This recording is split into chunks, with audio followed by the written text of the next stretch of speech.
This is Hidden Killers Week in Review. A look back at the most prolific stories of the week. Welcome to the podcast. If you'd like to listen to an ad-free version of this episode and all of our episodes, then search True Crime Today Premium Plus on Apple Podcasts and press subscribe. That's our premium channel where all of our ad-free and advanced episodes live, all in one place. True Crime Today Premium Plus. Search it on Apple Podcasts and press subscribe. Even try it for 3 days free. Their last breath was taken, but the mystery remains. This is Hidden Killers with Tony Brueski, featuring psychotherapist and author Siobhan Scott. New evidence coming to light in the case of Ellen Greenberg, the school teacher who, it's still reported that it was a suicide, despite being stabbed 20 times, half in the back and the head, and several of them post-mortem. But because there's a lot of people out there like us and others that just keep asking questions and digging, they might have to take a second look at this. News Nation's Brian Enton uncovered some discrepancies in an autopsy report of Ellen Greenberg, raising a lot of doubts about the original classification of her death as a suicide. And in that report, we see bruises. Number one, post-mortem stab wounds should be the biggest red flag, but there's stuff there that was not looked at. This, again, I feel like we keep going back to a very powerful person in this case, end all be all, and a lot of it, the medical examiner. Is this just poor medical examiner work? Because somebody had a long day and they just, checked off the boxes and somebody said, hey, can you do this for me? I don't know. But it seems like that one person held a lot of power here and ignored a lot of stuff. Yeah, it's incredibly, what do we even say? What's the right word for it? It's bizarre. It's incriminating of the medical examiner. It makes no sense. The first time I heard about this case, every red flag. Mm-hmm. Nobody could stab themselves in the back of the head. And as you say, post-mortem, it's wacky. It's one of the strangest cases I've heard. The prosecutor, as well, Guy DeAndre, was assigned to the case, believes there is no way that Ellen's death could be classified as a suicide, he said now, and noted inconsistencies in the investigation, including the medical examiner agreeing to change the cause of death before it was reclassified as a suicide. How often does that happen? How often are medical examiners going in and going, yeah, I think I'm going to change my mind on this? Yeah, I don't know of any studies on it, but I can't say I've ever heard of a case of that happening. It's as I say, everything about this is bizarre. A paramedic who responded also speaking out now, describing Ellen's body as cold with coagulated blood, noted her fiance's behavior and his 911 call, raising a lot of suspicion, which it did. It was one of the weirdest 911 calls I've ever heard. You've heard the 911 call, correct?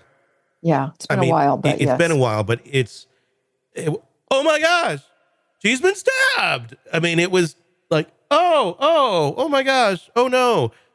Can you do CPR on her? Do I have to? Right. Mm-hmm. Why was he never looked into more? This just seems, from a psychological standpoint, a lot of red flags here. Oh my God, huge. That was the first place when I heard about this case. That was the first place my mind went. Number one, you always look at the romantic partner, Yeah.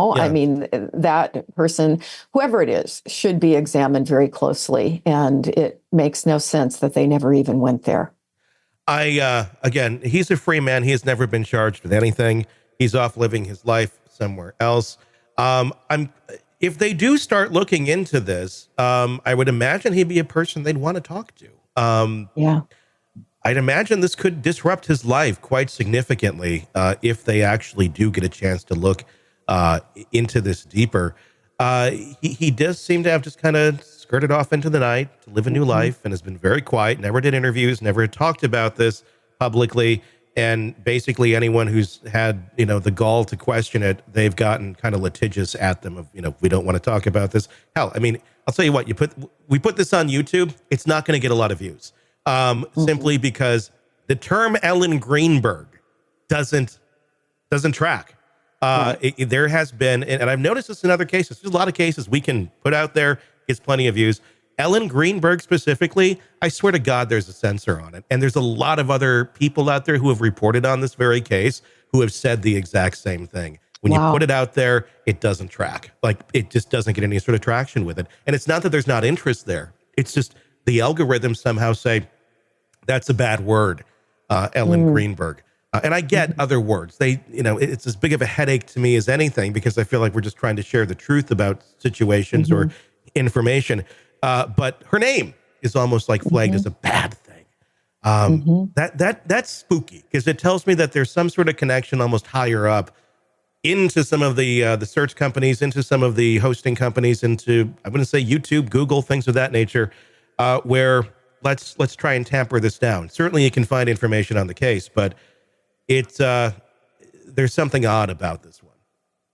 Yeah, the algorithms are really hard to figure out. And I do think that there are agendas behind them that, again, that lack of transparency, we don't really know why. Yeah.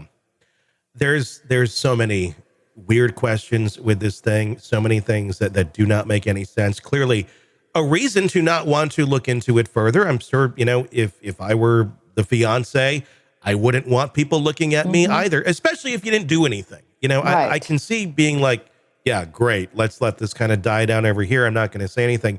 But certainly, too, if you did have something to do with it, not saying he did, but people not paying attention, also a big, boon for you if for some reason you can try and throw people off this case. Yeah. The thing is, we've never seen any alternatives to this. There isn't any names that have been brought up who might have wanted to hurt this woman. The only person we end up having that was close to Syl, and not saying he wanted to hurt her, is the fiance, Samuel Goldberg. It's just bizarre. Yeah. One of the weirder stories. Yeah. Listen to that 911 call, everybody, if you want to get a better perspective on it. Just answer some questions. I think that's all anybody really wants. Welcome to the podcast. If you'd like to listen to an ad-free version of this episode and all of our episodes, then search True Crime Today Premium Plus on Apple Podcasts and press subscribe. That's our premium channel where all of our ad-free and advanced episodes live, all in one place. True Crime Today Premium Plus. Search it on Apple Podcasts and press subscribe. Even try it for 3 days free. You're neck deep in a dark, twisted tale, and just as the tension peaks, bam, a commercial about some miracle diet pill breaks the spell. It's like finding a fly in your soup after the first bite. But here's the fix. True Crime Today Premium Plus on Apple Podcasts. You get to enjoy your crime stories without the junk. Ad-free episodes, extended interviews that go beyond the surface, and early access to all the gruesome details. It's like swapping out a can of cheap beer for a glass of fine whiskey. So search for True Crime Today Premium Plus on Apple Podcasts. Subscribe and keep the darkness flowing uninterrupted.